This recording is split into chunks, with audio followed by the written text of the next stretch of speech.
അതേ വാർഷിക പതിപ്പിൽ ഹാമിദ് ഹുസൈൻ എന്ന് പറയുന്ന ജമാഅത്തുകാരൻ വിശദീകരിക്കുകയാണ്. എന്തായിരുന്നു ജമാഅത്തെ ഇസ്ലാമിയുടെ ലക്ഷ്യം? ലാ ഇലാഹ ഇല്ലല്ലാഹ് മുഹമ്മദുർ റസൂലുള്ളാഹ് എന്ന ആശയത്തിൽ ജനങ്ങളെ അടിയുറപ്പിച്ചു നിർത്തലാണ്.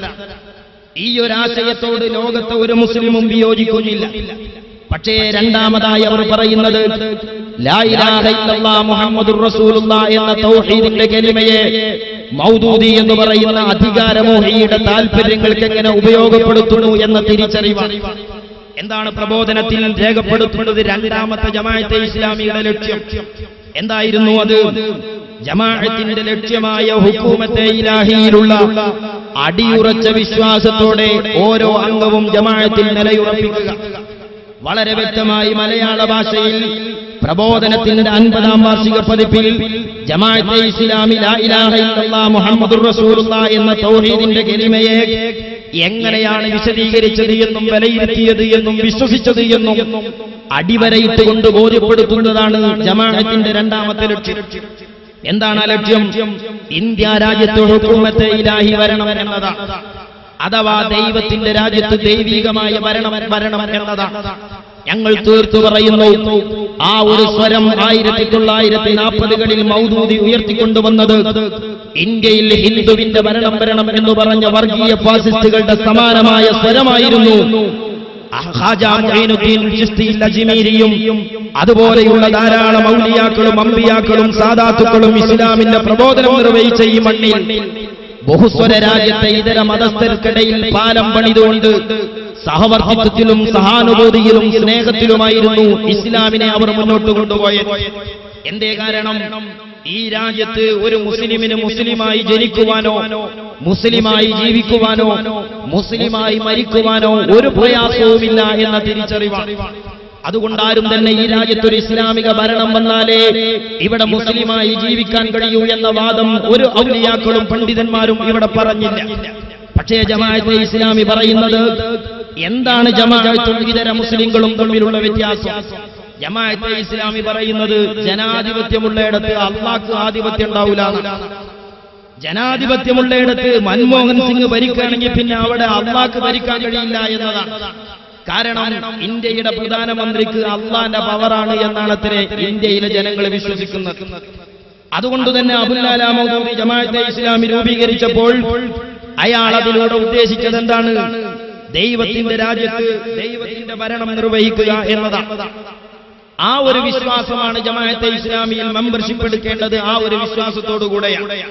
ഇവിടെ ഒന്നുകൂടി ഞാൻ സൂചിപ്പിക്കുന്നു, ഒരു സമൂഹം അവരുടെ ജീവിതത്തിലെ അടിസ്ഥാനപരമായ വിശ്വാസത്തെ മാറ്റി, അവരുടെ കർമ്മത്തെ മാറ്റി ആ സമൂഹം ഒന്നടങ്കം ഇസ്ലാമിനെ ഭരിക്കാൻ തീരുമാനിച്ചു. അങ്ങനെയുള്ള ഒരു സമൂഹം പ്രഖ്യാപിക്കുന്നു, ഞങ്ങൾ ഇസ്ലാമിനെ ജീവിതത്തിലാകെ പകർത്തി, ഇനി ഞങ്ങൾക്ക് രാജ്യത്തിലും അത് വേണമെന്ന് പറഞ്ഞാൽ ഇന്ത്യ അത്തരം ഒരു സമൂഹത്തിൽ ആ ഒരു ഭരണം പാടില്ല എന്ന് മുസ്ലിങ്ങൾക്ക് അഭിപ്രായമില്ല. പക്ഷേ അധികാരമുണ്ടെങ്കിലേ ആരാധിക്കാൻ കഴിയൂ എന്ന വാദം ജമാഅത്തെ ഇസ്ലാമി ഉയർത്തിക്കൊണ്ടുവന്നു. വളരെ ഗുരുതരമായ വാദഗതിയായിരുന്നു അത്. എന്നാൽ നിങ്ങൾ ആലോചിച്ചു നോക്കൂ സഹോദരന്മാരെ, ഇവിടെ ജമാഅത്തെ ഇസ്ലാമി ആ വാദം ഉയർത്തിക്കൊണ്ടുവരാനുള്ള കാരണം എന്താണ്? ഭൗതികമായ ഭരണകർത്താക്കളെയും ഭരണകൂടങ്ങളെയും മൗദൂദി വിവക്ഷിച്ചത് എങ്ങനെയാണ്? ഖുതുബാത്ത് എന്ന് പറയുന്ന മൗദൂദിയുടെ പ്രസിദ്ധീകരണമാണിത്.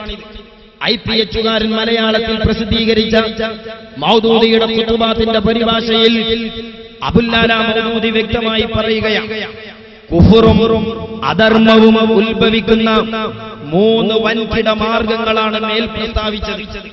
ഒന്ന്, മൗദൂദി പറയുന്ന വിഗ്രഹങ്ങൾ ഏതാണ്? നമ്മൾ കാണുന്ന വിഗ്രഹ പ്രതിഷ്ഠകളല്ല.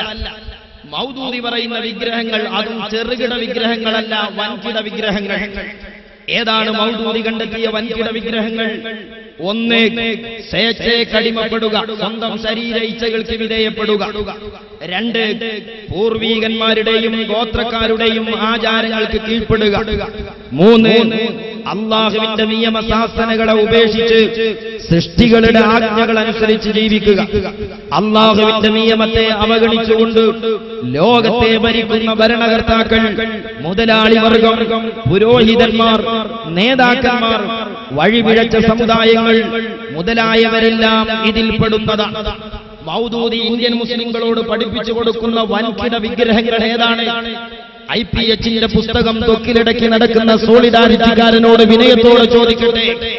പരിസരങ്ങളിൽ താടിയും മുടിയും നിരച്ച പഴയകാല ജമാഅത്തുകാരന്മാർ സ്വന്തം തറവാട്ടിലെ പിതാക്കന്മാർ ഇന്ത്യ രാജ്യത്ത് വോട്ട് ചെയ്തതുകൊണ്ട് ഇസ്ലാമിൽ നിന്ന് പുറത്തുപോയി എന്ന് പറഞ്ഞ് ഇസ്ലാമിക തറവാട്ടിൽ കുഫ്ർ ആരോപിച്ച ആ ജമാഅത്തെ ഇസ്ലാമിയിൽ ലാ ഇലാഹ ഇല്ലല്ലാഹ് ചൊല്ലി മെമ്പർഷിപ്പ് എടുത്ത മാന്യന്മാരായ ജമാഅത്തുകാരോട് ചോദിക്കട്ടെ.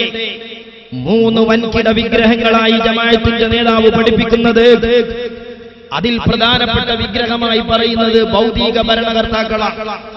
അതുപോലെ പുരോഹിതന്മാരാണ്, മുതലാളി വർഗമാണ്, ഭൗതികമായ നേതാക്കളാണ്. എന്നിട്ട് പറയുന്നു മേൽ പ്രസ്താവിച്ച 3 മാർഗങ്ങളും ദിവ്യത്വവാദികളായ 3 വൻകിട ബിംബങ്ങളാകുന്നു. മൗദൂദിയുടെ വിശ്വാസപ്രകാരം മൻമോഹൻ സിംഗിന്റെ ഭരണകൂടം വൻകിട വിഗ്രഹങ്ങളാണ്. മൗദൂദി പഠിപ്പിച്ച തൗഹീദ് പ്രകാരം കേരള നിയമസഭ എന്ന് പറയുന്നത് വൻകിട വിഗ്രഹങ്ങളും വിഗ്രഹത്തിന്റെ പ്രതിഷ്ഠകൾ നിലകൊള്ളുന്ന ഈ രാജ്യത്തെ വിഗ്രഹ കേന്ദ്രവുമാണ്. മൗദൂദിയുടെ വിശ്വാസപ്രകാരം ഇന്ത്യയുടെ ജനാധിപത്യ സംവിധാനത്തിന്റെ പ്രധാനപ്പെട്ട കേന്ദ്രമായ ഗ്രാമപഞ്ചായത്ത്, ആ ഗ്രാമപഞ്ചായത്ത് 1-ാം കിട വിഗ്രഹവും വൻകിട ബിംബങ്ങളുമാണ്. ആ ബിംബത്തിനെതിരെ തൗഹീദ് പ്രഖ്യാപിച്ച ജമാഅത്തുകാരനിപ്പോൾ ആ വിഗ്രഹത്തിന്റെ കച്ചവടക്കാരും ഒരു വേള ആ വിഗ്രഹ പ്രതിഷ്ഠയുമായി മാറാൻ ശ്രമിക്കുന്നു എന്നത് വിരോധാഭാസമോ വൈരുദ്ധ്യമോ എന്താണ് അതിന് മലയാളത്തിൽ പറയുക എന്നറിയില്ല. ഇരിക്കട്ടെ, വീണ്ടും ആ പുസ്തകത്തിൽ പറയുന്നു, സഹോദരന്മാരെ, ഞാൻ നിങ്ങളുടെ മുമ്പിൽ വിവരിച്ച ഈ 3 വിഗ്രഹങ്ങളെ ആരാധിക്കുകയത്രേ യഥാർത്ഥമായ ശിർക്ക്. കല്ലുകൊണ്ടുണ്ടാക്കിയ ബിംബങ്ങളെ നിങ്ങൾ ഒരുപക്ഷേ അടിച്ചടിച്ച് തുണ്ടം തുണ്ടമാക്കിയേക്കും. ഇഷ്ടിക കൊണ്ടും കുമ്മായം കൊണ്ടും കെട്ടിയുണ്ടാക്കിയ ബിംബാലയങ്ങളെയും ശവകുടീരങ്ങളെയും നിങ്ങൾ നിമിഷനേരം കൊണ്ട് നാമാവശേഷമാക്കിയെന്നു വരാം. പക്ഷേ ഹൃദയത്തിൽ പ്രതിഷ്ഠിക്കപ്പെടുന്ന ഇത്തരം ഭയങ്കര ബിംബങ്ങളെപ്പറ്റി നിങ്ങൾ അധികമൊന്നും ചിന്തിക്കാറില്ല. എന്നാൽ നിങ്ങൾക്ക് സർവോപരി ആവശ്യമായിട്ടുള്ളത്, അതേ മുസ്ലിമായിരിക്കുവാൻ ഒന്നാമതായി നിർബന്ധമായിട്ടുള്ളത് ഇതേ ബിംബങ്ങളെ ഉന്മൂലനം ചെയ്യുകയാണ്. മലയാളത്തിലാണ് ഈ പറയുന്നത്. ഇന്ത്യ രാജ്യത്തിന്റെ ഭൗതിക ഭരണകർത്താക്കളെ നിർമ്മാർജ്ജനം ചെയ്യലാണ് മുസ്ലിമായി ജീവിക്കാനുള്ള പ്രധാനപ്പെട്ട കാരണം, വഴിയെന്ന് മൗദൂദി കുത്തുബാത്തിന്റെ വരികളിലൂടെ പഠിപ്പിക്കുകയാണ്. അതുകൊണ്ട് തന്നെയാണ് അബുല്ലാല മൗദൂദി ജമാഅത്തെ ഇസ്ലാമി രൂപീകരിച്ച് 50-ാം വാർഷിക പതിപ്പിൽ പറയുന്നു, ജമാഅത്തെ ഇസ്ലാമി രൂപീകരിച്ചുകൊണ്ട് ജമാഅത്തിന്റെ ലക്ഷ്യങ്ങളെല്ലാം മൗദൂദി വിശദീകരിച്ച ശേഷം മൗദൂദി ചെയ്യുന്ന പണി എന്താണെന്നറിയോ?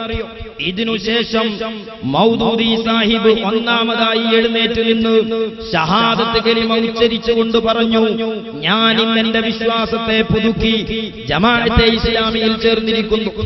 നമ്മുടെ നാട്ടിലെ അമുസ്ലിങ്ങളായ ആളുകൾ പൊന്നാനിയിൽ പോയി കൺവെർട്ട് ചെയ്യുന്നത് പോലെ ജമാഅത്തെ ഇസ്ലാമി രൂപീകരിച്ചുകൊണ്ട് മൗദൂദി ഷഹാദത്ത് കലിമ ചൊല്ലുകയാണ്. സഹോദരന്മാരെ, ആരാണ് മൗദൂദി? അതേ പ്രബോധനത്തിന്റെ 50-ാം വാർഷിക പതിപ്പിൽ മൗദൂദിയുടെ ജീവചരിത്രത്തിൽ പറയുന്നു, അദ്ദേഹത്തിന്റെ പിതൃപരമ്പര പ്രവാചകനിലെത്തുന്നതായി ജീവചരിത്രകാരന്മാർ കണ്ടെത്തിയിട്ടുണ്ട്. ദീർഘകാലത്ത് ആത്മീയ പൈതൃകമുള്ള ഒരു കുടുംബമാണ് മൗദൂദിയുടേത്. അദ്ദേഹത്തിന്റെ പൂർവികർ പലരും അറിയപ്പെടുന്ന സൂഫിവര്യന്മാരായിരുന്നു. ഇങ്ങനെയുള്ള ഒരു തറവാട്ടിൽ ജനിച്ച മൗദൂദിക്ക് ജമാഅത്തെ ഇസ്ലാമി രൂപീകരിച്ചപ്പോൾ കലിമ ചൊല്ലേണ്ടി വന്നത് എന്താണ്? ആ പൂർവിക പിതാക്കളെല്ലാം ഈ രാജ്യത്തെ ഭൗതിക ഭരണകർത്താക്കളെ വിധേയപ്പെട്ട് ജീവിച്ചവരാണ്. അതുകൊണ്ടുതന്നെ സ്വന്തം സയ്യിദ് തറവാടിനെ മുഴുവനും കുഫ്ർ ആരോപിച്ച് ജമാഅത്തെ ഇസ്ലാമിക്ക് രൂപകൽപ്പന നൽകുമ്പോൾ മൗദൂദി കലിമ ചൊല്ലി. മൗദൂദി മാത്രമല്ല, ആ സമ്മേളനത്തിൽ പങ്കെടുത്ത, കൺവെൻഷനിൽ പങ്കെടുത്ത 75 മനുഷ്യന്മാരും ഷഹാദത്ത് കലിമ ചൊല്ലുകയാണ്. ഇത് പുസ്തകത്തിൽ മാത്രമല്ല, ജമാഅത്തെ ഇസ്ലാമിയുടെ കാരണവരായ മൗലവിയാണ് ടി.കെ. അബ്ദുള്ള മൗലവി. ആ ടി.കെ. അബ്ദുള്ള മൗലവി പച്ചമലയാളത്തിൽ പ്രസംഗിക്കുന്നത് കാണാം. ജമാഅത്തെ ഇസ്ലാമി ഒരു ഉശിരൻ പ്രഖ്യാപനം നടത്തിയെന്ന, ആകെ ഇളക്കിമറിക്കുന്ന പ്രഖ്യാപനം നടത്തി, വിപ്ലവാത്മകമായ പ്രഖ്യാപനം നടത്തി. എന്തായിരുന്നു ആ പ്രഖ്യാപനം? ഞാനൊരു നവമുസ്ലിമാണ് എന്നാണ് മൗദൂദി പ്രഖ്യാപിച്ചത്. എന്തേ നവമുസ്ലിം എന്ന് പറയാൻ കാരണം? അദ്ദേഹം ഒരു പുതിയ ഇസ്ലാമിൽ ചേർന്നു. അപ്പൊ പഴയ ഇസ്ലാമിനുള്ള തകരാറ് എന്താണ്? പഴയ ഇസ്ലാമും പഴയ മുസ്ലിങ്ങളും ഭൗതികമായ ഭരണകർത്താക്കളെ രാജ്യത്തനുസരിച്ചുകൊണ്ട് മുസ്ലിമായി ജീവിക്കുവാനും മുസ്ലിമായി മരിക്കുവാനുമുള്ള സ്വാതന്ത്ര്യം ഉപയോഗപ്പെടുത്തി ജീവിച്ചു. നമ്മൾ മനസ്സിലാക്കുന്നു അവരെല്ലാം മുഅ്മിനീങ്ങളായി മരിച്ചുപോയി. എന്നാൽ മൗദൂദി മനസ്സിലാക്കി മുസ്ലിമായി മരിക്കണമെങ്കിൽ ഈ രാജ്യത്ത് ഭൗതികമായ ഭരണകൂടത്തെ നിർമ്മാർജ്ജനം ചെയ്യാം. അങ്ങനെ ഒന്നാമതായി അയാൾ പറഞ്ഞത്രേ, ഞാനൊരു നവമുസ്ലിമാണ്. എന്നിട്ട് അതിന് അബ്ദുള്ള മൗലവി നൽകുന്ന വിശദീകരണം എന്താണ്? പാരമ്പര്യത്തിന്റെ ചങ്ങലക്കെട്ടുകൾ മൗദൂദി തന്റെ പിരടിയിൽ നിന്ന് പൊട്ടിച്ചെറിഞ്ഞു തന്നെ മൗദൂദി സാഹിബ് ഒരു ഭയങ്കരമായ പ്രഖ്യാപനം നടത്തിക്കളഞ്ഞു. എന്നെ പോലെ സൂക്ഷ്മതയുള്ള ആളുകൾ ചിലപ്പോൾ തിരുത്താൻ ഒരു സെക്രട്ടറി ആയിട്ടുണ്ടായിരുന്നുവെങ്കിൽ അദ്ദേഹം അത് പറയുമായിരുന്നോ എന്നെനിക്കറിയില്ല. ആജാദി സെക്രട്ടറിയൊന്നും മൗദൂദി സാഹിബിന് വേണ്ട. എന്താ പറഞ്ഞത്? ഞാനൊരു നവമുസ്ലിമാണ്, മൈ ഏക് നയാ മുസൽമാൻ ഹോ, ഞാനൊരു നവമുസ്ലിമാണ്. ഈ സദസ്സിൽ ഇരിക്കുന്ന ഒരു കുട്ടി അത് പറഞ്ഞെഴുന്നേൽക്കാൻ ധൈര്യപ്പെടുമോ? ഈ നിൽക്കുന്ന ഞാനൊരു നവമുസ്ലിമാണെന്ന് പറയുവാൻ ധൈര്യപ്പെടാതെ അല്ലേ 75ാമത്തെ കൊല്ലത്തിലേക്ക് നീങ്ങിക്കൊണ്ടിരിക്കുന്നു? പക്ഷെ മൗദൂദി സാഹിബ് തലകാലബന്ധിതനായിരുന്നില്ല. ഞാനൊരു നവമുസ്ലിമാണ്. ഇത് സമൂഹത്തെ ഇളക്കിമറിക്കുമെന്ന് അദ്ദേഹത്തിന് അറിയാം. ഇളകണം, സമൂഹം അതിനെ വ്യാഖ്യാനിക്കണം, ഇളകിമറിയണം, കോൾമയിർക്കൊള്ളണം, പ്രകമ്പനമുണ്ടാക്കപ്പെടണം. അതിനൊരുപാട് പറഞ്ഞാൽ ഉണ്ടാവില്ല. ഞാൻ പ്രസംഗിക്കും പോലെ പ്രസംഗിച്ചാലൊന്നും അതുണ്ടാവില്ല. കടഞ്ഞെടുത്ത ഒറ്റയടി വാക്കുകൾ അതിന് വേണം. ഞാനൊരു നവമുസ്ലിമാണ്. ഇളകിമറിഞ്ഞില്ലേ? ഇളകിമറിഞ്ഞു. പക്ഷേ വിപ്ലവകാരികൾക്കറിയാം എന്താണ് പറഞ്ഞത്. ലോകത്ത് മാറ്റത്തിന് വേണ്ടിയും വിപ്ലവത്തിന് വേണ്ടിയും പരിവർത്തനങ്ങൾക്ക് വേണ്ടിയും നിലകൊള്ളുന്ന ആളുകൾക്കറിയാം എന്താണ് പറഞ്ഞിട്ടുള്ളത്. ഒന്നുകൂടി അദ്ദേഹം വിശദീകരിച്ചു. പാരമ്പര്യ മതത്തിന്റെ മാറാലക്കെട്ടുകൾ, ഭാണ്ഡങ്ങൾ, ജീർണജടിലമായ മാറാലക്കെട്ടുകൾ എന്റെ പിടലിയിൽ നിന്ന്, മുതുകിൽ നിന്ന് ഞാനിതാ വലിച്ചെറിയുന്നു.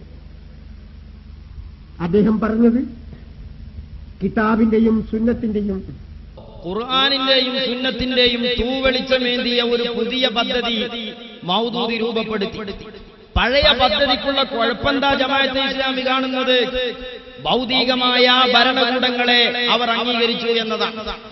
എന്റെ പ്രിയപ്പെട്ട മുസ്ലിങ്ങളോട് സാന്ദർഭികമായി ഞാൻ സൂചിപ്പിക്കുന്നു, സമുദായം അനുഭവിക്കുന്ന പ്രതിസന്ധിയാണ്. ഖുർആനിൽ കാണാം, യുദില്ലു ബിഹി കസീറൻ വയഹ്ദി ബിഹി കസീറ. പരിശുദ്ധമായ ഖുർആൻ അനേകം കോടി ജനങ്ങളുടെ ഹൃദയങ്ങളിലേക്ക് ഹിദായത്ത് പ്രകാശിതമാക്കുന്ന ഗ്രന്ഥമാണ്. പക്ഷേ ആ ഗ്രന്ഥത്തെ തന്നെ ദുരുപദിഷ്ടിതമായും സ്വാർത്ഥ താൽപര്യങ്ങൾക്ക് വേണ്ടിയും ദുരുപയോഗപ്പെടുത്തിയാൽ അതുമൂലം ഖുർആൻ കൊണ്ട് തന്നെ വഴികേടിലാകുമെന്നും ഖുർആനിലുണ്ട്.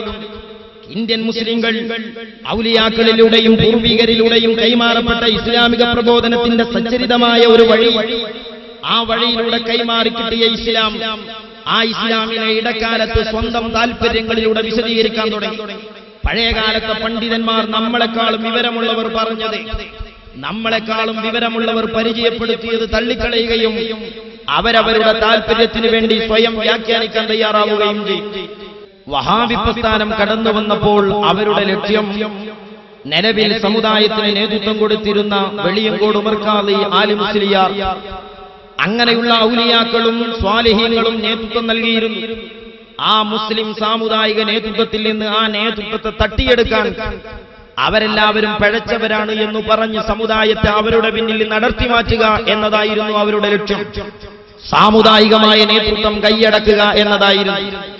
ആ ലക്ഷ്യത്തിനു വേണ്ടി മുജാഹിദുകൾ ഖുർആനും സുന്നത്തും പരിശോധിച്ചപ്പോൾ അവർക്ക് കിട്ടിയത് അന്നത്തെ ആലിമീങ്ങൾ ചെയ്ത ആത്മീയ പ്രവർത്തനങ്ങൾ ശിർക്കാണ് എന്നതായിരുന്നു. എന്നാൽ മൗദൂദി ഖുർആനും സുന്നത്തും എടുത്തപ്പോൾ അതിനപ്പുറം ഒരു ലക്ഷ്യം കൂടി ഉണ്ടായിരുന്നു. സാമുദായിക നേതൃത്വം മാത്രമല്ല, അധികാര നേതൃത്വം കൂടി മൗദൂദിക്ക് ലക്ഷ്യമായതുകൊണ്ട് ഈ രാജ്യത്തെ ആലിമീങ്ങൾ ചെയ്ത രാജ്യവിധേയത്വ പ്രവർത്തനങ്ങളെപ്പോലും മൗദൂദി ശിർക്കായി മുദ്രകുത്തി. അങ്ങനെ തെറ്റിദ്ധരിക്കപ്പെട്ട ജമാഅത്തെ ഇസ്ലാമി എന്ന് പറയുന്ന ഷെയ്ഖ് മുഹമ്മദ് കാരക്കുന്നിന്റെ പുസ്തകത്തിൽ പറയുന്നു, ജമാഅത്തെ ഇസ്ലാമി സുന്നത്തിന്റെയും ഖുർആനിന്റെയും അടിസ്ഥാനത്തിൽ രാഷ്ട്രീയവും ഭരണവും ഒക്കെ പരിശോധിക്കേണ്ട കാര്യങ്ങളാണ് എന്നതാണ് ജമാഅത്തിന്റെ നിലപാട് എന്ന്. അഥവാ ഇന്ത്യൻ ജനാധിപത്യവുമായി മതേതരത്വവുമായി ബന്ധപ്പെട്ട് മുസ്ലിങ്ങൾ എന്ത് സമീപനം സ്വീകരിക്കണമെന്നത് എല്ലാവരും ഖുർആനിലൂടെയും സുന്നത്തിലെയും മനസ്സിലാക്കി. പക്ഷേ ഞങ്ങളെല്ലാം അത് മനസ്സിലാക്കിയത് കഴിഞ്ഞ കാലങ്ങളിൽ കടന്നുപോയ മുസ്ലിങ്ങൾ നമ്മളെക്കാളും വിവരമുള്ളവരും ബോധമുള്ളവരും ഖുർആനും സുന്നത്തും മനസ്സിലാക്കിയിട്ട് ഭൗതിക ഭരണകർത്താക്കൾ വിഗ്രഹങ്ങളാണ് എന്ന് പഠിക്കുകയോ മനസ്സിലാക്കുകയോ പഠിപ്പിക്കുകയോ ചെയ്തില്ല. അതുകൊണ്ട് ഞങ്ങൾ അവിടെ നിന്ന് മൗദൂദിക്ക് വേണ്ടത് ആ അധികാരം തട്ടിയെടുക്കല. അങ്ങനെ മൗദൂദി എന്ത് വ്യാഖ്യാനിച്ചു? താഗൂത്തി ഗവൺമെന്റിന് അംഗീകരിക്കൽ ശിർക്കാണ് എന്ന് പ്രഖ്യാപിച്ചു. അങ്ങനെ മുസ്ലിം ജനസാമാന്യത്തിന്റെ തൗഹീദാകുന്ന പരമപ്രധാനമായ വിശ്വാസത്തിൽ തന്നെ കൈവച്ചുകൊണ്ട് വിശ്വാസപരമായ വൈകാരികതയെ ആളിക്കത്തിച്ച് ഹിന്ദുത്വ വർഗീയവാദികൾ ഹൈന്ദവതയെ ആളിക്കത്തിക്കാൻ ശ്രമിച്ചതുപോലെ ഇസ്ലാമിക വിശ്വാസത്തെ